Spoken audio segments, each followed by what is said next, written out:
হৃদ মায়ের প্রেমগাথা লিখেছেন রিক্তা ইসলাম মায়া। আজকে থাকছে উপন্যাসটির ৭২তম পর্ব।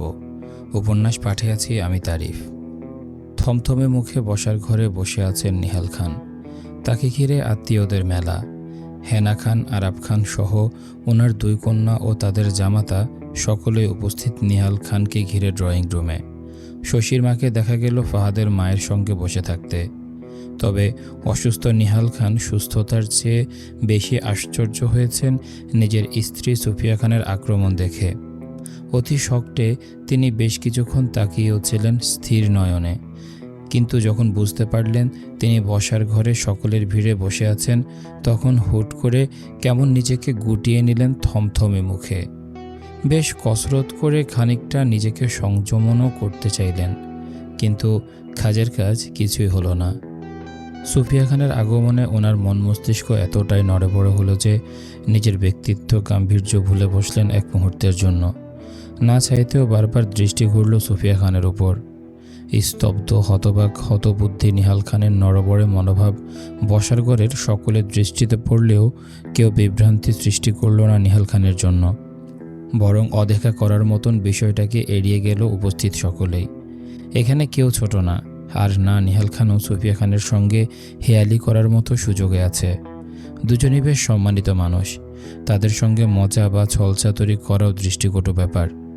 সবচেয়ে বড় কথা হলো নিহাল খান বা সুফিয়া খান কখনোই কাউকে এতটুকু সুযোগ দেন না যে কেউ তাদের নিয়ে মজা বা হেয়ালি করে কথা বলবে। উপস্থিত সকলেই বুঝতে পারছে দীর্ঘ ১৫ বছরের মনোমালিন্যের অবসান ঘটতে হয়তো তাদের আরও সময় লাগবে, কিন্তু তারপরেও কেন আকবরিয়া নিহাল খান আর সুফিয়া খানের মাঝে মিটমাট করিয়ে দিতে চাইল না? কারণ নিহাল খান কিংবা সুফিয়া খান তাদের ব্যক্তিগত বিষয়ে অন্য কারো হস্তক্ষেপ পছন্দ করেন না বলে সবাই যার যার মতো করে জায়গায় বসে রইল। তবে গম্ভীর সুফিয়া খানকে দেখা গেল ডাইনিংয়ের সম্মুখে দাঁড়িয়ে কাজের নির্দেশনা দিতে সার্ভেন্টদের। স্তব্ধ নিহাল খানের দৃষ্টি চতুর সুফিয়া খানের চোখেও পড়েছে। ব্যাপারটা তিনি বুঝেও অদেখার মতো করে আছে।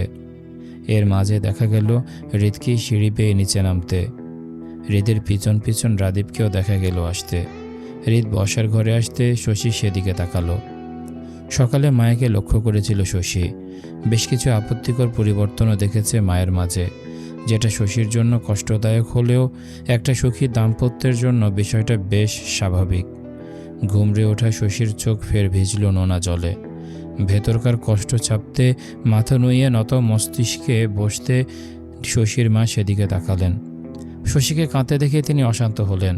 রাগে তিলমিলিয়ে উঠলেন হৃদ মায়ের ওপর। আজ মায়ের জায়গায় ওনার মেয়ে থাকতো হৃদের জীবনে, শশীর জায়গাটা মায়া কেড়ে নিয়েছে। ব্যাপারটা মস্তিষ্কে আসতেই ক্ষোভ প্রকাশ করল শশীর মা সালমা। এই মুহূর্তে একমাত্র সুফিয়া খানই পারবে মায়ের জায়গায় পরিবর্তন করে শশীকে হৃদের জীবনে রাখতে। শশী তো সুফিয়ারও মেয়ে। শশীর কষ্টে অবশ্যই সুফিয়ার মনও নরম হবে। শশীর মা সালমা সুফিয়া খানের সঙ্গে কথা বলতে উঠে দাঁড়াতেই হৃদ বসার ঘরে প্রবেশ করে। সুফিয়া খান হৃদ ও রাদীপ দুই ভাইকে চলে যেতে দেখে ডেকে বললেন, হৃদ, রাদীপ, এদিকে এসো, নাস্তা করবে। হৃদ স্বভাবতই গম্ভীর মুখে বসার ঘর ছাড়তে চেয়ে বলল, সময় নেই আম্মু, বাইরে করে নেব। হৃদের কথায় তৎক্ষণাৎ উত্তর আসলো সুফিয়া খানের। তিনি বললেন, ৫ মিনিটে কিছু হবে না, কাম। হৃদ চলে যেতে গিয়েও গেল না, বরং মায়ের কথা রাখতে ডাইনিংয়ে বসল। রাদীপ হৃদকে ডাইনিংয়ে বসতে দেখে সে তাড়াহুড়ো করে বাইরে হাঁটতে চাইলে তখনই শোনা গেল সুফিয়া খানের শক্ত গলা। হৃদের সম্মুখে প্লেট রাখতে রাখতে তিনি রাদীপকে শক্ত গলায় ডেকে বললেন, তোমাকে কি আলাদাভাবে বলতে হবে রাদীপ? ডাকছি আমি, কথা কানে যাচ্ছে না তোমার? ব্যস্ত রাদীপ থমথমে মুখে উত্তর দিতে দিতে বলল, আম্মু, একটু আর্জেন্ট ছিল, আমি বাইরে নাস। রাদীপের প্লেট চেয়ারের সম্মুখে রাখতে রাখতে ফের শক্ত গলায় বলল সুফিয়া খান, নেক্সট টাইম তোমাদের সব ব্যস্ততা বাড়ির বাইরে রেখে আসবে, খেতে আসো। মায়ের শক্ত গলায় রাদীপ হৃদের পাশাপাশি চেয়ারে বসে নাস্তা করতে লাগলো। এর মাঝে সুফিয়া খান কিচেনে গেলে রাদীপ সুযোগ বুঝে হৃদের দিকে হালকা ঝুঁকে বলল, ভাই, তোমাকে একটা জরুরি কথা বলার ছিল। হৃদ স্বভাবতই গম্ভীর মুখে খাবার মুখে তুলতে তুলতে বলল, বল। রাদীপ ফের সুফিয়া খানের গমন পথ লক্ষ্য করল। সুফিয়া খানকে কিচেনে দেখে ছট করে হৃদকে বলল, ভাই, আমি আমার ডাক্তারি প্রফেশন চেঞ্জ করতে চাই। আমাদের পারিবারিক রাজনৈতিক দলে আব্বুর সাথে যোগ হতে চাই। তুমি এই বিষয়টা আম্মুকে বুঝিয়ে বলবে প্লিজ। হৃদ খাওয়া ছেড়ে কপাল কুঁচকে তাকালো রাদিফের দিকে। রাদীপকে তীক্ষ্ণ দৃষ্টিতে পরখ করে পুনরায় খাওয়ায় মনোযোগ দিতে দিতে বলল, রাজনৈতিক মাঠ তোর জন্য না রাদীপ, এসব নোংরামিতে পেরে উঠবি না তুই, নিজের ক্যারিয়ারে ফোকাস কর। হৃদের কথার যথাযথ অর্থ রাদীপ না বুঝে খানিকটা অধৈর্য নিয়ে রাদীপ হৃদকে শুধিয়ে বলল, ভাই আমি অনেক ভেবেচিন্তে এই ডিসিশন নিয়েছি। আমি আব্বুর সাথে রাজনৈতিক মাঠে থাকতে চাই। আমি এই কয়েকদিনে রাজনৈতিক মাঠে থেকে যতটা শান্তি পেয়েছি ততটা শান্তি আমি ডাক্তারি ক্যারিয়ারে পাইনি। আমি আর লন্ডনে ফিরব না ভাই, এখানেই থাকবো আব্বুর পাশে। তুমি প্লিজ এই বিষয়টা আম্মুকে বুঝিয়ে বলবে, যেন আম্মু বাধা না দেয়। হৃদ রাদীফের কথায় মনোযোগী না হয়ে চামচের শেষ খাবারটা মুখে তুলতে তুলতে বলল, তোর পেছনে আম্মু, তুই বল কি বলবে। হাতের বাটিগুলো টেবিলের উপর রাখতে রাখতে সুফিয়া খান প্রশ্নটা করলেন হৃদকে। রাদীপ ভয়ার্ত মুখে সুফিয়া খানের দিকে তাকাতেই হৃদ পাশ থেকে টিস্যু নিয়ে মুখ মুছে উঠে দাঁড়াতে দাঁড়াতে সুফিয়া খানের উদ্দেশ্যে বলল, রাদীপ প্রফেশন চেঞ্জ করতে চায়, ডাক্তারি ছেড়ে রাজনীতির মাঠে থাকতে চায় আব্বুর পাশে। বলতে পারো ভবিষ্যৎ মন্ত্রী হতে চায়। এতে তোমার সম্মতি চাচ্ছে, ব্যাস এটুকুই। হৃদ কথাগুলো শেষ করে ডাইনিং ছাড়ল। ব্যস্ততায় কফি পান করার সময়টুকুও তার হলো না। হৃদ চলে যেতে অসহায় রাদীপ ভয়ার্ত মুখে মায়ের দিকে তাকাতে শক্ত গলায় সুফিয়া খান বললেন, নির্বাচনের পরপরই তুমি লন্ডনে ব্যাক করবে রাদীপ, বাংলাদেশে তোমার কোনো কাজ নেই। স্বাভাবিকভাবেই মায়ের থেকে এসব কথা শুনতে হবে, সে বিষয়ে প্রস্তুত ছিল রাদীপ। তাই নিজের মনোবল বাড়িয়ে মায়ের কথার উত্তরে বলল সে, আমি আর পড়াশোনার জন্য লন্ডনে ফিরব না আম্মু, আমি বাংলাদেশে থাকতে চাই। ডাক্তারি পেশায় আমার মন বসে না। তোমার জন্য এই পেশায় পড়াশোনা করেছি, কিন্তু এই পেশায় নিজের ক্যারিয়ার করতে চাই না। রাদীপের কথায় বেশ স্বাভাবিকভাবে সুফিয়া খান সম্মতি দিয়ে বললেন, ওকে সমস্যা নেই, তুমি ডাক্তারি পেশায় ক্যারিয়ার করতে না চাইলে পারিবারিক ব্যবসায় জয়েন হও, আর নয়তো তোমার যে সেক্টরে মন বসে আমাকে জানাও, আমি ব্যবস্থা করে দিচ্ছি তোমাকে। তারপরেও রাজনীতি নয় রাদীপ, তুমি ছোট মানুষ, রাজনৈতিক নোংরামি তুমি বুঝবে না। রাদীপ খানিকটা জেদ করে বলল, রাজনীতি ছাড়া আমার অন্য কোথাও মন বসে না আম্মু, আমি রাজনীতি আমাকে কোনো কিছুতে বাধ্য করবে না রাদীপ, আমি তোমার মা হই, আমাকে টপকাতে যেও না, চুপচাপ লন্ডনে ফিরবে তুমি, তোমার টিকিট করে দিচ্ছি আমি। মা ছেলের কাটাকাটিতে বসার ঘরের সকলের দৃষ্টি কাড়ল। আরাফ খান, হেনা খান, নিহাল খান সহ একে একে সকলের ডাইনিংয়ে উপস্থিত হতে লাগলে রাদীপ জেদি গলায় বলল, আমি বললাম তো কোথাও যাব না, কেন ফোর্স করছো তুমি? আমার ডাক্তারি পেশা ভালো লাগে না, আমি রাজনীতি করতে চাই আব্বুর সাথে। রাদীপের কথায় তেতে উঠলেন সুফিয়া খান, বললেন, রাজনীতি করবে? কি বুঝো তুমি রাজনীতি সম্পর্কে? কি অভিজ্ঞতা আছে তোমার এই নোংরা রাজনীতি সম্পর্কে? তুমি যে ওপর দিয়ে স্বচ্ছ আর পরিষ্কার রাজনৈতিক মাঠ দেখছো, সেটার পেছনে কত শত নোংরামির কাহিনী রয়েছে, সেই গল্প জানো তুমি? অবুঝের মতো বায়না করছো রাজনীতি করবে, খেলার পুতুল পেয়েছো, আজ খেলবে, মন না চাইলে কাল ফেলে দেবে এমন। তোমার বাবাকে দেখছো, একমাত্র এই নোংরা রাজনীতির জন্য আজও একটা খাপছাড়া জীবন লিড করছে সে।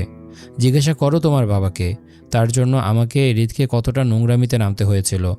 আজও সে নোংরামির খেলা শেষ হয়নি, সেখানে তুমি আবার নতুন করে যোগ হতে চাচ্ছ। তোমরা আসলে কি চাচ্ছ? তোমাদের জন্য আমরা স্বাভাবিক জীবন লিড করতে পারবো না? আমাদের শান্তিতে থাকতে দিবে না তোমরা? তোমার বাবার অদক্ষতার জন্য হৃদকে রাজনৈতিক মাঠে থাকতে হয় সবসময়, এখন আবার তুমি এই একই মাঠে থাকতে চাচ্ছ। তোমাদের মতো নরম মনের মানুষের জন্য এ রাজনৈতিক মাঠ না, এই কথাটা কবে বুঝবে তোমরা? রাদীপ যে নরম মনের মানুষ সেটা রাদীপ নিজেও জানে। সে সহজে মানুষের মায়া জড়িয়ে যায়, কিন্তু এটা কোনো খারাপ গুণ নয়, বরং ভালো গুণ। কিন্তু সুফিয়া খান রাদীপকে দুর্বল আর নরম মনের মানুষ বলায় সেটা খুব অপমানজনক মনে হলো রাদীপের। তাই রাদীপ খাবার ছেড়ে টিস্যু নিতে নিতে চওড়া গলায় বলল, আমার কারো প্রয়োজন নেই, আমি একাই সামলাতে পারবো নিজেকে। রাদীপের কথায় ফের তেতে উঠলেন সুফিয়া খান। তিনি নিজেকে সামলে রাদীপকে বুঝাতে চেয়ে বলল, রাদীপ, আমি তোমার মা, তোমার ভালোর জন্য বলছি, আমার সাথে জেদ করো না। ডাক্তারি পেশা ভালো না লাগলে পারিবারিক ব্যবসায় জয়েন হও, পারিবারিক ব্যবসায় ভালো না লাগলে নিজের কোনো ব্যবসা দাঁড় করাও। তারপরেও রাজনীতি তোমার জন্য ঠিক হবে না। তুমি বাংলাদেশে এসেছো 3 মাস, এই 3 মাসে তোমার উপর এ নিয়ে 4 বার হামলা হয়েছে, সবগুলো হৃদের অনুপস্থিতিতে হয়েছে। তার মানে রাজনৈতিক মাঠে সবাই জানে তুমি তোমার বাবার মতো নরম মনের মানুষ, সেজন্য হৃদের সাথে পেরে না উঠলে তোমাদের বারবার টার্গেট করে। সেই জন্য বলছি, আম্মুর কথা শোনো রাদীপ, লন্ডনে ফিরে যাও। এখানে থেকে নিজের বিপদ বাড়িও না। রাদীপ রাগ ছেড়ে মায়ের কথার মানে বোঝার চেষ্টা করে ডাইনিং ছেড়ে চলে যেতে যেতে বলল, এত কিছু বুঝি না আম্মু, আমি লন্ডনে ফিরব না, পড়াশোনা করব না, আমি রাজনৈতিক মাঠে থাকব। দরকার হলে পারিবারিক কোম্পানি দেখাশোনা করব, তারপরেও পাশাপাশি রাজনৈতিক মাঠে থাকব, এটাই শেষ। রাদীপ চলে যেতেই চঞ্চলতা দেখা গেল উপস্থিত সবার মাঝে। এক একজন এক এক রকমের বোঝাতে চাইলেন সুফিয়া খানকে শান্ত করতে। এর মাঝে নিশ্চুপ নিহাল খান নীরবতা ভেঙে বললেন, রাদীপ বড় হয়েছে, ওকে ফোর্স করা ঠিক হবে না তোমার। রাগান্বিত সুফিয়া খান এমনি রেগেছিল। নিহাল খানের কথায় তেতে উঠে বললেন, অবশ্যই আমি ফোর্স করব। আমার সন্তান কি করবে না করবে সে ব্যাপারে। সন্তান জন্ম দিয়েছি আমি, আমার রাইট আছে আমার সন্তানকে সঠিক পথ দেখানোর। একটা নোংরা রাজনীতি কখনো আমার ছেলের জন্য সঠিক পথ হতে পারে না। রাদীপ আমার সন্তান, আমি বুঝি আমার সন্তান কেমন। আজ রাদীপের জায়গায় যদি হৃদ এসে আমাকে জানাতো সে রাজনৈতিক মাঠে থাকতে চায়, তাহলে আমার এ বিষয়ে কোনো আপত্তি থাকতো না। রাদীপ আমার ছোট ছেলে, হৃদের থেকে রাদীপকে নিয়ে আমার বেশি টেনশন করতে হয়। সারাক্ষণ রাদীপকে আমার নজরে রাখতে হয় ও নিরাপত্তার জন্য। আমার সেই ছেলে হঠাৎ এসে যদি বলে সে রাজনীতি করবে, তাহলে মা হিসেবে অবশ্যই আমার কর্তব্য আমার ছেলেকে সঠিক পথের নির্দেশনা দেওয়ার। রাজনৈতিক মাঠ আমার রাদীপের জন্য কখনোই উত্তম নয়। নিহাল খানের কিছু বলার আগেই আরাফ খান পরিবেশটা শান্ত করতে সুফিয়া খানের উদ্দেশ্যে বললেন, এখন জোর করলে হয়তো রাদীপ বুঝবে না বৌমা, কিছুদিন সময় নাও, তারপর না হয় রাদীপকে এসবের জন্য বোঝানো যাবে। তাছাড়া এই রাজনৈতিক মাঠে নিহাল আছে, হৃদ আছে, তাহলে রাদীপ থাকলে সমস্যা কোথায়? অবশ্যই সমস্যা আছে বাবা, আপনার ছেলে যেমন একজন অদক্ষ শাসক, রাদীপও তাই হবে। একজন লিডারকে হতে হয় শক্তপোক্ত সিংহের ন্যায়। প্রকৃত লিডার লিড করে নিজের যোগ্যতায়, সে কখনো অন্যের লাঠিতে বর করে রাজনৈতিক মাঠ চড়াবে না। অথচ আপনার ছেলে আর রাদীপ দুজনই হৃদের উপর নির্ভর করে রাজনীতির মাঠে থাকতে চায়। মা হিসেবে সেটা আমার মোটেও পছন্দ না। আমি চাই হৃদ নিজে লাইফ লিড করুক, বাপ ভাইয়ের জন্য অন্তত রাজনৈতিক মাঠে পড়ে না থাকুক। সুফিয়া খানের কথার মাঝে শশীর মা সালমা বেগম ফোড়ন কেটে বললেন, ভাই ভাইকে সাহায্য করলে সমস্যা কি আপা? বরং এই বিষয়টা তো ভালো, তুমি শুধু শুধু দুই ভাইয়ের মাঝে ভেদাভেদ সৃষ্টি করছো। হৃদ চতুর বলে তুমি রাদীপকে নিজের কাছে বেঁধে রাখতে চাইছো, সেই জন্য রাদীপকে জোর করে লন্ডনে পাঠাতে চাচ্ছ যেন তুমি। সালমা বেগমের অযৌক্তিক কথায় তেতে উঠলেন সুফিয়া খান। গর্জনের ন্যায় হাতের কাছের প্লেটগুলো ঠেলে ফ্লোরে ফেলে দিতে দিতে বললেন, ছেলে জন্ম দিছি আমি, দরকার হলে ছেলের ভালোর জন্য শুধু বেঁধে না, বন্দি করেও রাখবো। কিন্তু তুই বলার কে? তোকে মানা করছিলাম না আমার ব্যক্তিগত ব্যাপারে কথা না বলতে? জবান বেশি চলে না? রাগান্বিত সুফিয়া খান এমনি রেগেছিলেন রাদীপের চিন্তায়। এর মাঝে শশীর মা সালমা বেগমের অহেতুক কথায় তেতে উঠলেন তিনি। সালমা বেগম পূর্ব থেকে ক্ষুব্ধ ছিলেন সুফিয়া খানের ওপর, শশীর জায়গায় মায়েকে হৃদের বউ করাতে। আজ তার রেস্ট টেনে খোঁচা মেরে তিনি পুনরায় বলে উঠলেন, এখানে তোমার ব্যক্তিগত বলতে কিছু নেই আফা, আমি খানবাড়ির ছেলেদের সম্পর্কে কথা বলছি। তুমি দীর্ঘ 15 বছর ধরে খানবাড়িতে ছিলে না, বলতে গেলে সম্পর্ক ছিন্ন করে রেখেছ সবার সাথে। মাত্র কাল এই বাড়িতে ফিরেছ, আর আমি এই বাড়িতে যাতায়াত করি সেই 25 বছর ধরে। এই বাড়ির সাথে তুমি বাদেও একটা সম্পর্ক আছে আমার। আরাফ আঙ্কেল, হেনা আন্টি আমাকে মেয়ের মতন দেখে। আমি তার দাবি নিয়ে এই খানবাড়ির ছেলেদের সম্পর্কে কথা বলছি, সেই রাইটস ওনারাই আমাকে দিয়েছে। সালমা বেগমের কথায় রাগি দিদি করে সুফিয়া খান বললেন, খানবাড়ির মানুষদের কে রাইটস দিয়েছে আমার ব্যক্তিগত ব্যাপারে কথা বলার? আমি তো তাদের সেই অধিকার দেইনি, তাহলে তারা তোকে কিভাবে দিল? আরেকটা কথা, তোর যদি মনে হয় ওরা আমাকে টপকে তোকে গ্রহণ করবে, তাহলে নে, পুরো খানবাড়ির মানুষ তোর সম্মুখে দাঁড়িয়ে প্রশ্ন কর তাদের তোকে চাই কিনা। যদি চায় তাহলে তুই রাখ, আমি গেলাম। থমথমে পরিবেশে সবাই নিস্তব্ধ নীরব। সামান্য একটা বিষয়কে ঘিরে দুই বোনের মাঝে তর্কাতর্কি হওয়ায় সকলে নিশ্চুপ হয়ে গেল। সুফিয়া খান এমনি খানবাড়িতে ফিরতে চাইতেন না। কত কসরত করে অবশেষে তাকে খানবাড়িতে ফেরানো গেল। এখন যদি সালমা বেগমের কথায় রেগে সুফিয়া খান আবারও খানবাড়ি ছেড়ে দেন, তাহলে সুফিয়া খানকে পুনরায় খানবাড়িতে ফেরানো মুশকিল হয়ে যাবে। তাছাড়া মা হিসেবে সুফিয়া খান নিজের সন্তানের ভালো মন্দ বিষয়ের সিদ্ধান্ত নিতেই পারেন, কিন্তু এর মাঝে সালমা বেগমের উত্তর করাটা বাড়াবাড়ি লাগলো সকলের। উপস্থিত সকলে জানে সুফিয়া খান কিংবা নিহাল খান তাদের ব্যক্তিগত বিষয়ে কারো হস্তক্ষেপ পছন্দ করেন না। সেখানে সালমা বেগমের অহেতুক কথায় সুফিয়া খান রেগে চলে যেতেই নিহাল খান শান্ত কণ্ঠে সালমা বেগমের উদ্দেশ্যে বললেন, শোনো সালমা, তুমি আমার শালি হও, আমার বোনদের মতো তুমিও আমার আরেকটা বোন। আর তোমার বোন সুফিয়া আমার বউ। বলতে পারো সুফিয়ার জন্যই তোমাকে চেনা। এখন আমার সাথে তোমার বোনের সম্পর্ক যেমনই হোক, আমি কখনোই কাউকে এই অধিকার দেইনি আমাদের ব্যক্তিগত জীবন নিয়ে কেউ কথা বলবে। সুফিয়া আজ ফিরুক, কাল ফিরুক, কিংবা জীবনে কখনো নাই ফিরুক, তারপরেও এই খানবাড়ি সারা জীবন সুফিয়ার শ্বশুরবাড়ি হয়েই থাকবে। বাকি রইল হৃদ আর রাদীপকে নিয়ে। তাহলে ওরা নিজেরাই কখনো মেনে নেবে না ওদের মাকে তৃতীয় পক্ষের কেউ অপমান করবে সেটা। সন্তানের ব্যাপারে সিদ্ধান্ত নেওয়ার অধিকার সকল বাবা মায়ের থাকে, কিন্তু খালাদের থাকে না। আমি আশা করব তোমার দ্বারা একই ভুল যেন দ্বিতীয়বার না হয়। দুলাভাই, আমি তো। সালমা বেগমের কথা শেষ করার আগেই গম্ভীর নিহাল খান জায়গা ছাড়লেন। রাগান্বিত সুফিয়া খান চলে যেতে যেতেও নিহাল খানের কথাগুলো ওনার কানে এসেছে। বিষয়টাতে তিনি কোনোরূপ প্রতিক্রিয়া না দেখালেও উপস্থিত সকলে একে একে জায়গা ছাড়ল। রাগান্বিত সালমা বেগম অপমানে থমথমে মুখে দাঁড়িয়ে রইলেন। পাশে থাকা শশী মায়ের দিকে এগিয়ে এসে দুহাতে সালমা বেগমের দুহাত মুঠোয় চেপে নরম গলায় বলল, আমি জানি তুমি আমার বিষয়টা নিয়ে খালামণির সাথে রাগে আছো আম্মু। সব কিছু ভুলে যাও আম্মু। চলো আমরা লন্ডনে ফিরে যাই। নতুন পরিবেশে দেখবে আমিও মুভ অন করে যাব। হৃদ ভাইকে ভুলে যাব। চলো না আম্মু, আমরা ফিরে যাই। এই পরিবেশে আমার দম বন্ধ লাগছে। খানবাড়িতে হঠাৎ আগমন ঘটল মায়ের পরিবারের। আরিফ, রেহানা বেগম আর ফিহাকে নিয়ে খানবাড়িতে উপস্থিত হলো প্রায় দুপুরের নাগাদ। মায়া তখন কিচেনে ছিল সুফিয়া খানের সঙ্গে। যদিও মায়া বা সুফিয়া খান কেউ হাতে হাতে কাজ করছে না, তবে ক্ষণে ক্ষণে সার্ভেন্টদের কাজের দিক নির্দেশনা দিচ্ছে দাঁড়িয়ে। সকালে শশীর মা সালমা বেগমের বাড়াবাড়ির ব্যাপারটা মায়ার কানে এসেছিল ড্রয়িং রুমে নেমে। কাজের মেয়ে মালা বলেছিল সেটা। তারপর থেকে মায়া আর সুফিয়া খানের সঙ্গ ছাড়েনি, বরং শাশুড়ির আশেপাশে থাকছে। জুইকে দেখা গেল ফাহাদের মার সঙ্গে বসে থাকতে। এর মাঝে হঠাৎ আরিফের আগমন। মায়া, জুই দুজনই দৌড়ে যায় সেদিকে। সকলের সামনে মা ভাইকে জাপটে জড়িয়ে ধরতে দুজনই কান্নায় ভেঙে পড়ে। অসুস্থ রেহানা বেগম মায়াকে বুকে জড়িয়ে অশ্রু জড়ালেন। আজ কতটা মাস, কতটা দিন পর তিনি নিজের আদরের মেয়েকে জড়িয়ে ধরলেন। কতটা অশান্তি ঝড়ঝাপটার সময়ে সুফিয়া খান মায়াকে নিয়ে রাতের আঁধারে বেরিয়ে গিয়েছিল ওনার অসুস্থ মানসিক ভারসাম্যহীন মেয়েকে নিয়ে। আজ তার সুস্থ সবল চঞ্চল মেয়েকে ওনার বুকে ফেরত দিল। সুফিয়া খান তিনি নিজের কথা রেখেছেন। রেহানা বেগম মায়ার পাশাপাশি জুইকেও জড়িয়ে ধরলেন। তিনি আরিফের সঙ্গে চট্টগ্রামে চলে আসার পর খবর পেয়েছিল জুই খানবাড়ির ডাক্তার ছেলের সঙ্গে পালিয়ে গেছে। যদিও জুইয়ের বাবা এখনও রেগে আছেন, তবে জুইকে হাসি খুশি খানবাড়িতে দেখে তিনি শান্তি পেলেন। জুইয়ের মায়ের সঙ্গে জুইয়ের যোগাযোগ আছে। মা মেয়ের কথা রোজ রেহানা বেগমের কানে আসে। জুই স্বামীর ঘরে ভালো আছে, এতে সন্তুষ্ট জুইয়ের মা। আরিফ, রেহানা বেগম, ফিহা একে একে খানবাড়ির সকলের সঙ্গে কুশলাদি বিনিময় করতে গম্ভীর সুফিয়া খান এগিয়ে আসলো। আরিফ সুফিয়া খানকে দেখে সালাম দিতে তিনি সালামের উত্তর দিয়ে খুব স্বাভাবিকভাবে বলল, তোমাদের আসতে সমস্যা হয়নি তো? না আন্টি।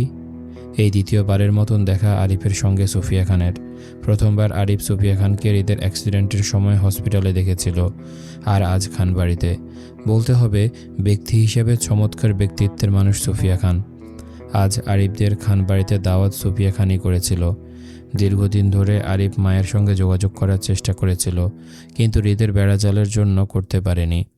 আরিফ চাইলে সরাসরি হৃদের সঙ্গে যোগাযোগ করতে পারত মায়ের জন্য, কিন্তু সে তা করেনি নিজের চক্ষু লজ্জায়। অতীতে ঘটে যাওয়া মানসপটে অনেক স্মৃতি আজও আরিফকে লজ্জিত আর বিব্রত বোধ করে বলে সে চেয়েও কখনো মায়ের খোঁজ নিজের মাকে দিতে পারেনি। তবে আজ সব সম্পর্কের মনোমালিন্যতা কাটিয়ে উঠতে দেখে আরিফের বুকে প্রশান্তির ঢেউ বয়ে গেল। এবার হৃদের সঙ্গে আরিফের কথা বলা প্রয়োজন। অনেক তো হলো ভুল বোঝাবুঝি, এবার না হয় আন্তরিকতায় বজায় রাখলো দুজনের মাঝে। বোনের জামাতা বলে কথা, মূল্যায়ন অবশ্যই করতে হবে আরিফের। মনস্তাত্ত্বিক ভাবনায় আরিফ দীর্ঘশ্বাস ফেলে মায়ের উচ্ছ্বসিত মুখটার দিকে তাকালো। পরিবারকে পেয়ে কতটা খুশি মায়া, অথচ একটা সময় অযত্নে অবহেলায় মুচড়ে গিয়েছিল। বিষাদময় স্মৃতিগুলো আরিফ আর মনে করতে চাইল না, তাই নিজেকে ব্যস্ত রাখলো সকলের মাঝে। দীর্ঘ সময় নিয়ে মায়া, জুই দুজনই সুন্দর মুহূর্ত পার করলো পরিবারের সাথে। সুফিয়া খান রেহানা বেগমের সঙ্গে কুশলাদি বিনিময় করে বেশ কিছুক্ষণ কথা চালালো। এর মাঝে ফাহাদের মাকে দেখা গেল রেহানা বেগমের সঙ্গে বসতে। মুক্তার সঙ্গে করা অযাচিত ঘটনাগুলোর জন্য ক্ষমা চাইলেন তিনি এবং খুব করে আবদার করলেন মুক্তাকে শ্বশুর বাড়িতে পাঠাতে। ফাহাদ এই নিয়ে বেশ কয়েকবার আশুগঞ্জ গিয়েছিল মুক্তাকে ফিরিয়ে আনতে, কিন্তু প্রত্যেকবারই মুক্তা ফিরিয়ে দিয়েছে ফাহাদকে, আসবে না বলে।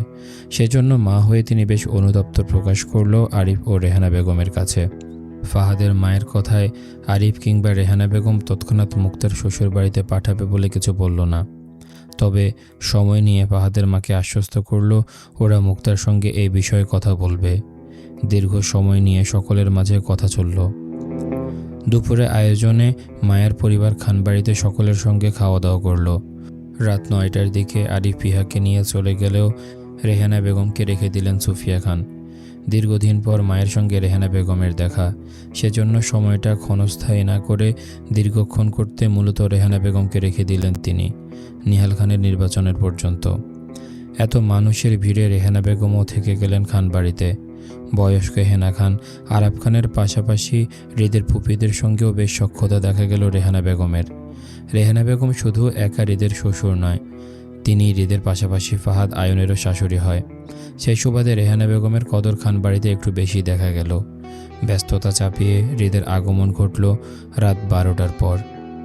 খানবাড়ির বসার ঘরের তখন তেমন কেউ নেই। সকলে বসার ঘর ছেড়ে যার যার রুমের দিকে হাঁটছিল। রেহানা বেগমকে আরও খানিকটা আগে একটা ঘরে দেয়া হয়েছে। জুই আপাতত রেহানা বেগমের সঙ্গেই আছে, কিন্তু অশান্ত মায়া সুফিয়া খানের পিছন পিছন ঘুরঘুর করছে অস্থির ভঙ্গিতে। মূলত মায়ের ভিতরকার অস্থিরতার কারণ মায়া চায় সুফিয়া খান আলাদা ঘরে না থেকে নিহাল খানের ঘরে থাকুক, কিন্তু এই কথাটা মায়া সুফিয়া খানকে বলার সাহস পাচ্ছে না। মায়া কেন, এই একটা কথা খানবাড়ির কারো সাহসে কুলাবে না সুফিয়া খানকে বলার। মায়ের শাশুড়ি যে মানুষ, এসব বিষয়ে অন্য কারো কথা বলা মোটেও পছন্দ করবেন না তিনি। চিন্তিত মায়ের চিন্তা কমিয়ে বাড়িতে হাজির হলো আয়ন, রাদিফ, নিহাল খান। যদিও হৃদ ওদের সাথেই ফিরেছে, তবে সে ফোন কলের জন্য বাইরে রয়েছে। ক্লান্তিতে সকলে যার যার রুমের দিকে হাঁটল ফ্রেশ হতে। রাদিফের ঘুমরা মুখ দেখে মায়া আগ বাড়িয়ে রাদিফের সঙ্গে এই বিষয়ে কথা বলতে চাইল না। আজ সকালে রাদিফের সঙ্গে সুফিয়া খানের বাকবিতণ্ডা হয়েছে। সেই সুবাদে রাদিফ সুস্থ মন মানসিকতার নেই যে এ বিষয়ে কথা বলবে। তাছাড়া রাদিফ সুস্থ মন মানসিকতা থাকলেও কোনো সন্তানই নিজের বাবা মার একত্রে থাকার বিষয়টা নিয়ে কথা বলতে চাইবে না চক্ষু লজ্জায়। মায়ের নিজের লজ্জা লাগছে এই বিষয়ে চিন্তা করে। তারপর মায়া চুপ থাকতে পারছে না, কারণ আজ সুফিয়া খানকে ফোনে কাউকে বলতে শুনেছে তিনি কাল ঢাকা ফিরে যাবেন রাতের মধ্যে। সেজন্য অশান্ত অস্থির মায়া চাচ্ছে আজ রাতটা যে করে হোক নিহাল খান আর সুফিয়া খানকে বন্ধ ঘরের ভিতর রাখতে। এতে করে দীর্ঘ 15 বছরের মনোমালিন্যতা দূর করার জন্য হলেও একান্ত কিছুটা সময় পাবে তারা। আয়ন, রাদীপ কাউকে আর নিচে দেখা গেল না। সকলে ফ্রেশ হয়ে যার যার রুমে, অথচ হৃদ তখনও বাহিরে। এর মাঝে মায়া দুবার বের হয়েছিল হৃদের খোঁজে। হৃদকে দেখা গেল ছেলেপেলের সঙ্গে দাঁড়িয়ে কী সব বলতে। হয়তো নির্বাচনের ব্যাপারে প্রয়োজনীয় কিছু হবে বলে মায়া কিচেনে এসে হৃদের জন্য লেবু পানি করে রাখল ফ্রিজে। তারপর নিজেদের ঘরে ফিরে হৃদের ফ্রেশ হওয়ার জন্য তোয়ালে কাপড় খুলে রাখল ওয়াশরুমে। পুনরায় নিচে নামতে ড্রয়িং রুমে দেখল নিহাল খানকে। তিনি রাতের ডিনারের জন্য ডাইনিংয়ের দিকে যাচ্ছিল। কিচেনে সুফিয়া খান আছে, হয়তো এখনও দুজনের দেখা সাক্ষাৎ হয়নি। নিহাল খান এদিক সেদিক তাকিয়ে সুফিয়া খানের খোঁজ করার বিষয়টা মায়া সিঁড়ির উপর দাঁড়িয়ে বুঝতে পারল। তাড়াহুড়োয় মায়া দ্রুত হাঁটল নিহাল খানকে আটকে। নিহাল খান ডাইনিংয়ে যাওয়ার আগে মায়া পিছন ডেকে বলল, বাবা। তৎক্ষণাৎ উত্তর দিতে দিতে নিহাল খান পিছু ফিরল। মায়াকে অস্বস্তিতে দাঁড়িয়ে থাকতে দেখে নিহাল খান ফের বলল, কিছু বলবেন? মায়া মাথা নাড়িয়ে সম্মতি দিয়েও কথা বলতে হাসপাস করতে লাগলো। নিহাল খান মায়াকে হাসপাস করতে দেখে আন্দাজ করে বলল, নির্ভয়ে বলেন আম্মু, আমি শুনছি। মায়া অস্বস্তিতে সিটিয়ে হাসপাস করে বলল, আম্মু কাল ঢাকায় ফিরে যেতে চাচ্ছে। আম্মুকে আমরা আপনার মিথ্যা অসুস্থতার কথা বলে চট্টগ্রামে এনেছিলাম। এখন আপনার সুস্থতা দেখে তিনি আবার ঢাকা ফিরে যেতে চাচ্ছে। আম্মু যদি একবার ঢাকা ফিরে যায় তাহলে ওনাকে আর চট্টগ্রামে ফেরানো যাবে না, সেটা আপনিও জানেন বাবা। আম্মু শক্ত ধাঁচের মানুষ হলেও উনি ওনার পরিবারের প্রতি খুবই যত্নশীল। আপনার অসুস্থতার খবর পেয়ে আম্মু চট্টগ্রামে ফিরলেও আমরা চাই আম্মু সারা জীবন এই বাড়িতে থাকুক। সেজন্য আপনার আম্মুর সাথে কথা বলা জরুরি বাবা। আম্মু চলে গেলে বিষয়টা অনেক দেরি হয়ে যাবে। সুফিয়া খানের ফিরে যাওয়ার বিষয়টা শুনে বুকে মোচড় দিয়ে উঠল নিহাল খানের। অসহনীয় দহনে বুকে ছটফট করতে গলার সুর নরম হয়ে আসলো নিহাল খানের। দীর্ঘ 15 বছরের দূরত্বে ক্লান্ত হয়ে উঠেছেন নিহাল খান। এবার তিনি এই দূরত্ব গুছাতে চান। তবে মায়ের সাথে নিজেদের পার্সোনাল বিষয়ে কথা বলতে খানিকটা দ্বিধাবোধ করলেন তিনি। আবার মায়ের থেকে সাহায্য না নিলেও তিনি সুফিয়ার অবধি পৌঁছাতে পারবেন না, কারণ সুফিয়ার সঙ্গে একান্ত কথা বলার সুযোগটাই পাচ্ছেন না তিনি। আর না সুফিয়া ওনাকে কথা বলার সুযোগ দিচ্ছে। অসহায় নিহাল খান নরম সুরে মায়ের থেকে সাহায্য চেয়ে বলল, আপনার শাশুড়ির সাথে আমাকে কথা বলার একটু সুযোগ করে দিতে পারবেন আম্মু? নিহাল খান যেন মায়ের মনের কথাটাই বলল। মায়া তৎক্ষণাৎ উত্তর দিয়ে বলল, আপনি রুমে যান বাবা, আমি আম্মুকে বলে দিচ্ছি আপনি অসুস্থ, বুকে ব্যথা করছে, বাকিটা আপনি সামলে নেবেন। মায়ের মিথ্যে বলার কারণটা বুঝতে নিহাল খান আর ডাইনিংয়ের দিকে এগোলো না, বরং নীরবতা পালন করে বসার ঘর ছেড়ে সিঁড়ি দিয়ে হাঁটতে মায়া ফের নিহাল খানের পিছনে ডেকে বলল, আপনার হাতে আজ রাতটা সময় আছে আব্বু, আম্মুকে কনভিন্স করার জন্য। সকাল হতে আম্মু চলে যেতে চাইলে আমরা কিন্তু ফিরাতে পারবো না ওনাকে। নিহাল খান চলে যেতে যেতে মায়ের কথাগুলো শুনল। মায়া ওর শাশুড়িকে ওনার বুক ব্যথার মিথ্যা কথা বলবে, অথচ সত্যি সত্যি তীব্র বুক ব্যথায় ঠিকরে উঠছেন তিনি। এই ব্যথাটা সহনীয় নয়, বরং তীব্র অসহনীয় ব্যথায় তিনি গোটা 15 বছর পার করেছেন। মায়া নিহাল খানের গমন পথের দিকে তাকিয়ে সামনে ফিরতে চাইলে হৃদের বুকের সঙ্গে মায়ের মুখ ঠেকে গেল। হৃদ মায়ের শরীর ঘেঁষে দাঁড়িয়েছিল, তাই হৃদের বুকের সঙ্গে মায়ের মুখ ঠেকে যেতেই মায়া মুখ তুলে উপরে তাকাতেই হৃদ 2 আঙ্গুলের মায়ের কপালে ঠোকা দিতে দিতে মোহনীয় গলায় বলল, আই মিস ইউ। হৃদের মুখে আই মিস ইউ শব্দটা কেমন অবিশ্বাস্য শোনালো মায়ের কানে। হৃদ সচরাচর কখনোই মায়াকে এসব কথা বলে না, অথচ আজ হৃদ স্বেচ্ছায় মায়ের কাছে স্বীকারোক্তি দিচ্ছে সে মায়াকে মিস করছে বলে। হতবাক মায়া অবিশ্বাস্যের ন্যায় হৃদকে ফের শুধিয়ে বলল, সত্যি আপনি আমাকে মিস করছেন? হৃদ সহজ সরল স্বীকারোক্তি দিয়ে বলল, মায়া ঠোঁট প্রসারিত করে হাসতে হৃদ ঝুঁকে চট করে মায়ের সে হাস্যোজ্জ্বল ঠোঁটে শব্দ করে চুমু খেতেই মায়া লজ্জায় 2 হাতে মুখ লুকালো। হৃদ দুষ্টু হেসে মায়ের মুখের হাতটা টেনে ধরতে মায়া তৎক্ষণাৎ দৌড়ে পালাতে চাইল, কিন্তু তার আগে হৃদ হাত বাড়িয়ে মায়ের কোমরের কাছের লম্বা চুলের বেনি টেনে ধরতে মায়ার এক হাত চুলে রেখে পিছনে ফিরতে ফিরতে বলল, উফ, কি করছেন? রুমে আসো। পারবো না।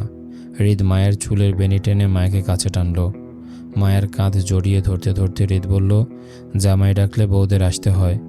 মায়া হৃদের শরীর ঘেঁষে দাঁড়াতে দাঁড়াতে আশেপাশে তাকালো কেউ আছে কিনা দেখতে। চারপাশটা শূন্য দেখে মায়া হৃদের দিকে তাকিয়ে বলল, আপনি ঘরে যান, আমি আসছি। আপনার জন্য লেবু পানিটা নিয়ে আসি আমি, কেমন? আসবে তো, নাকি আবার ডাকতে হবে? না, আসবো, আপনি যান। ওকে। হৃদ মায়ের গাল টেনে মায়াকে ছেড়ে নিজের ঘরে গেল। মায়া ফ্রিজ হতে হৃদের জন্য লেবু পানিটা নিতে নিতে সুফিয়া খানের মনোযোগ আকর্ষণ করে বলল, আব্বুর নাকি ভীষণ বুক ব্যথা করছে আম্মু। আরাব খানের জন্য স্যুপ তৈরি করছিলেন সুফিয়া খান। মায়ের কথায় হাত থেমে যায় ওনার। মায়ের দিকে তীক্ষ্ণ দৃষ্টিতে তাকিয়ে জানতে চেয়ে বলল, তুমি জানলে কিভাবে? মায়া স্বতঃস্ফূর্ততার সাথে তৎক্ষণাৎ উত্তর দিয়ে বলল, আমি গিয়েছিলাম আব্বুকে খাওয়ার জন্য নিচে ডাকতে। তখন আব্বু বলল উনি নাকি অসুস্থ, বুকে চাপ পড়েছে, সেজন্য আবার ব্যথা করছে, তাই খাবে না। সবাই বাড়ি ফিরেছে? জি। সুফিয়া খানকে আর কিছু বলতে শোনা গেল না, বরং স্যুপের 2টো বাটিতে ধোয়া উড়ানো গরম স্যুপটুকু ঢেলে একটা বাটি পাশে দাঁড়ানো মালার হাতে দিয়ে বলল, আরাব খানকে দিয়ে আসতে। মালা ট্রেতে করে স্যুপের একটা বাটি নিয়ে বেরিয়ে যেতে সুফিয়া খান মায়ের উদ্দেশ্যে বলল, হৃদ, রাদীপ, আয়নের খাবার ফ্রিজে রাখা আছে, ওরা আসলে সার্ভেন্ট দিয়ে গরম করে নিবে খাবারগুলো। হৃদের জন্য খাবার আলাদা রাখা আছে ফ্রিজে, ও তৈলাক্ত খাবার পছন্দ করে না, ওকে সেইভাবে করে দিবে, কেমন? জি আচ্ছা। মায়ের সম্মতিতে সুফিয়া খান আর দাঁড়ালো না, আলাদা বাটিতে রাখা স্যুপটুকু নিয়ে হাঁটল উপরের দিকে। মায়া সুফিয়া খানের পিছন পিছন গেল না, বরং কিচেন হতে উঁকি মেরে তাকিয়ে রইল সুফিয়া খানের গমন পথের দিকে। মায়া মনে মনে বেশ করে দোয়া করল যেন সুফিয়া খান অবশিষ্ট বাটিতে তোলা স্যুপটুকু নিয়ে নিহাল খানের ঘরে যায়। হলো তাই। সুফিয়া খান নিজের ঘরে না ঢুকে নিহাল খানের ঘরে ঢুকতে উৎফুল্লতায় মায়া তৎক্ষণাৎ ইয়েস বলে মৃদু চিৎকার করে লাফিয়ে উঠল খুশিতে। মায়ের খুশিটুকু কেউ দেখার আগে মায়া আশেপাশে তাকিয়ে নিজেকে শান্ত করে নিল। যাক, অবশেষে মায়ার প্ল্যানিং কাজ করেছে, এটা ভেবে খুশি মনে হৃদের জন্য লেবু পানি নিয়ে রুমে গেল মায়া। খালি ঘরে হৃদকে আশেপাশে কোথাও দেখতে না পেয়ে মায়া বুঝতে পারল হৃদ তখনও ওয়াশরুমে গোসলে আছে। মায়া হাতের লেবু পানির ট্রেটি সোফার টেবিলের উপর রেখে বিছানায় পা দুলিয়ে বসল। আজ সারাদিন ভর মায়ার মাথায় ওড়না বেঁধেছিল হিজাবের মতন করে, কিন্তু এখন একা ঘরে কাউকে না দেখে মায়া মাথার ওড়না খুলে কাঁধে দুপাশে ছড়িয়ে দিল গুনগুন শব্দে গান গাইতে গাইতে।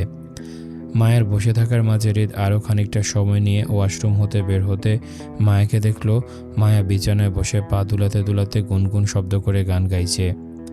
হৃদ হাতের তোয়ালে মাথা মুছতে মুছতে মায়ের দিকে তীক্ষ্ণ দৃষ্টিতে তাকিয়ে টেবিলের উপর থেকে লেবু পানিটা পান করল। খালি গ্লাসটা পুনরায় জায়গায় রেখে আয়নার সম্মুখে দাঁড়াতে মায়া এক আপত্তিকর কথা বলে বলল, আপনার তো কোনো বোন নেই, এবার আমি আপনাদের একটা বোন চাই। আপনার বোনকে আমি কোলে পিঠে বড় করব, তারপর বিয়ে দেব। বড় ভাবির সব দায়িত্ব পালন করব আমি, দেখবেন। মায়ের আপত্তিকর কথায় হৃদ আয়না দিয়ে মায়ের দিকে কপাল কুঁচকে তাকালো। মায়ের এমন আপত্তিকর হুটহাট কথার মানে বুঝতে না পেরে হৃদ তীক্ষ্ণ গলায় প্রশ্ন করে বলল, মা না হয়ে ভাবি হতে চাচ্ছ, হঠাৎ এত উদারতার কারণ? মায়ের মাঝে তখন উৎফুল্লতা বহমান। মায়া গুনগুন শব্দের গান ছেড়ে বড়দের মতন করে বুঝিদার হতে চেয়ে বলল, আপনি বুঝবেন না ওইসব, ছেলে মানুষ। আমি আপনার একটা বোনের কথা ভাবছিলাম। এবার আম্মুর একটা মেয়ে হলে খান বাড়িটা পরিপূর্ণ হবে। আপনারা দুই ভাইয়ের এক বোন, বিষয়টা কিন্তু চমৎকার দেখাবে, তাই না? মায়ের এতক্ষণের মনোভাব বুঝতে হৃদ বিরক্ত হলো। তার মা এই বয়সে এসে মা হবে? যা তা চিন্তাভাবনা তার বউয়ের। হৃদ মায়ের ভুল ধারণা ভেঙে বলল, তোমার শাশুড়ির বয়স কত জানো? মায়ের আগের নে স্বতঃস্ফূর্ততার সঙ্গে জবাব দিয়ে বলল, আর কত হবে? 37 কিংবা 38 হবে, আর নয়তো বড়জোর 40। এর বেশি তো হবেই না। আর মেয়েদের 40-এর পরও মা হওয়ার চান্স থাকে, যদিও কম চান্স থাকে। তবে আমি জানি আম্মু আবার মা হতে পারবে, শিওর। মায়ের অদ্ভুত কথাবার্তায় হৃদ তীক্ষ্ণ চোখে তাকালো। একটা মানুষ কতটা নির্বোধ হলে শাশুড়ি মা হওয়া নিয়ে উৎফুল্লতা প্রকাশ করতে পারে? যেখানে হৃদের বয়স 30+, সেখানে শাশুড়ির বয়স 37, 38 কিংবা 40 বছরের কিভাবে হয়? হৃদের মা কি হৃদের থেকে মাত্র 10 বছরের বড়? হৃদ পিছন ঘুরে মায়ের দিকে তাকিয়ে কোমর ঠেকিয়ে বসলো ড্রেসিং টেবিলের উপর। মায়ের ভুল ভেঙে বলল, আমার বয়স কত জানো? কত? আমার বয়স 30+ চলে। মায়া না বুঝে তৎক্ষণাৎ উত্তর দিয়ে বলল, ও আচ্ছা, সমস্যা নেই। আমি আপনার বয়স দেখে বিয়ে করিনি। আপনি বুড়ো হয়েছেন তো কী হয়েছে, এতে আমার কোনো সমস্যা নেই। আমার বুড়ো জামাই চলবে, চিন্তা করবেন না। মায়ার হৃদকে বুড়ো বলায় চেতে গেল হৃদ। মায়াকে ধমকে রাগে দাঁতে দাঁত চেপে হৃদ বলল, স্টুপিড, আমি বুড়ো? মায়া হৃদকে পাল্টা প্রশ্ন করে জানতে চেয়ে বলল, কেন, আপনি বুড়ো নন? Shut up, idiot. আমার বয়স 30+ হলে তোমার শাশুড়ির বয়স 40 হবে কিভাবে? আম্মুর বয়স 50+ রানিং। কি?